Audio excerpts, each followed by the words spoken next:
मुंतज़िर। पूरी कायनात की ताकत वहां जमा थी, सिर्फ इमाम हुसैन के एक इशारे के इंतजार में। और ये बात इन गलत फहमियों को बिल्कुल ख़त्म कर देती है कि इमाम करबला में बेबस थे। हकीकत तो ये है कि पूरी कायनात मदद को तैयार खड़ी थी। और फिर इस अनदेखी बेपनाह भीड़ के दरमियान अचानक मैदान से एक आवाज गूंजती है, जफर मेरे पास आओ। जफर खुद हैरान रह गया कि इस कदर हुजूम में बिना उसके कुछ बताए इमाम तक उसकी आमद की खबर कैसे पहुंची।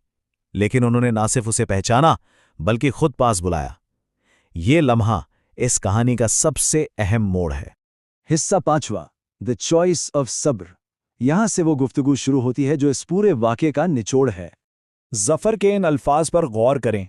वो कहता है, आका बस इजाजत दीजिए, मैं इस यजीदी फौज को पलक झपकते में मिटा दूंगा, मैं इंसानी शक्ल में लड़ूंगा। वो जर्रो कतार रो रहा था, इमाम के कदमों में गिरा हुआ था। उसके पास हद से ज्यादा ताकत थी, एक ऐसी सुपर नेचुरल ताकत जिसे वो हर कीमत पर इस्तेमाल करना चाहता था।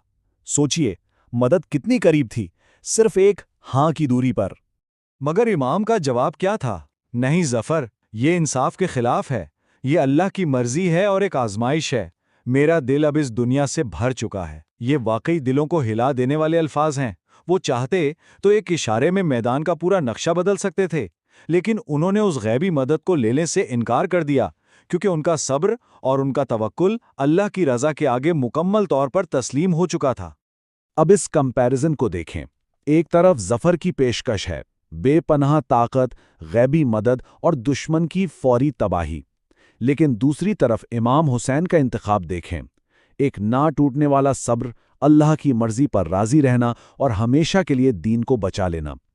करबला का सबसे बड़ा सबक यही है कि यहाँ फतह हथियारों की नहीं, सब्र की होनी थी, और यही सब्र उनकी असल ताकत थी।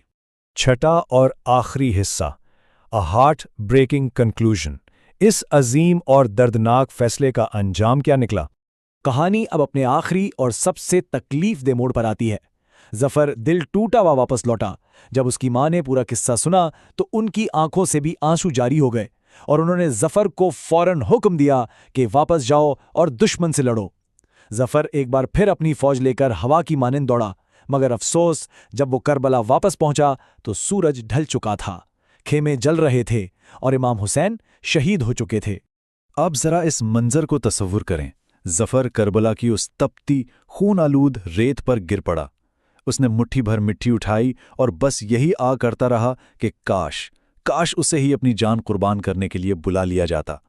ये सिर्फ एक वाक़े का इख्तिताम नहीं है, ये एक ऐसी हसरत है जो सदियों तक बाकी रहने वाली है।